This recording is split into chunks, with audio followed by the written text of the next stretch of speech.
সন্ত্রাসমুক্ত ত্রিপুরার ডাক মুখ্যমন্ত্রী ডাক্তার মানিক সাহার। ক্ষতিগ্রস্তদের জন্য অর্থ সাহায্যের ঘোষণা।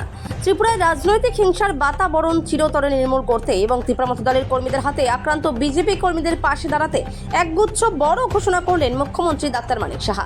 মঙ্গলবার খোয়াই জেলা সফরে এসে তিনি সাফ জানিয়ে দেন, ত্রিপুরায় আইনের শাসন রক্ষায় বিজেপি সরকার কোনো প্রকার আপোষ করবে না। রাজনৈতিক প্রতিহিংসার সঙ্গে যুক্ত অপরাধীদের বিরুদ্ধে প্রশাসন এবার পূর্ণ শক্তিতে ঝাঁপিয়ে পড়বে। এদিন মুখ্যমন্ত্রী খোয়াই জেলাতে পৌঁছেই প্রথমেই বিজেপি জেলা কার্যালয়ে যান। সেখানে রাজনৈতিক হিংসার জেরে ঘরছাড়া ও আশ্রয় নেওয়া পরিবারগুলোর সঙ্গে দেখা করেন তিনি। ক্ষতিগ্রস্তদের মুখ থেকে ঘটনার বিবরণ শোনেন এবং তাদের নিরাপত্তার আশ্বাস দেন। ত্রিপুরা থেকে বিক্রম কর্মকারের রিপোর্ট, বিগ নিউজ বাংলা।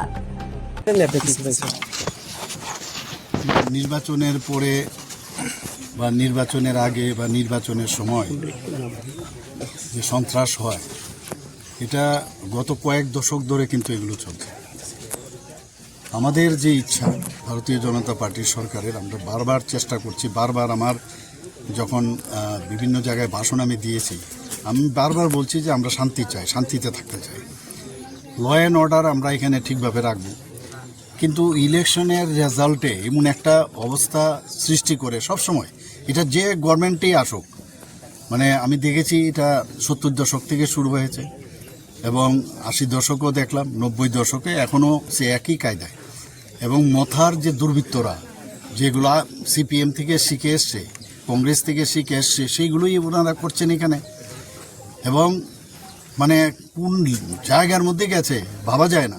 আর এমন দূরে দূরে জায়গা, এখান থেকে যদি পুলিশকে খবরও দিয়ে আসতে অনেক দেরি হবে, এখানে ফায়ার ব্রিগেড আসতে পারবে না, চারিদিকে অগ্নিসংযোগ এবং মলেস্টিং থেকে শুরু করে বাদ নেই কিছু। আর মানে এখানে কি বলবো, মানে এই যে একটা কালচার এখন হয়েছে, এই কালচার থেকে আমাদের যেভাবে হোক, আমি বারবার বলছি, কোনো অবস্থায় এই কালচার আমরা চলতে দেব না।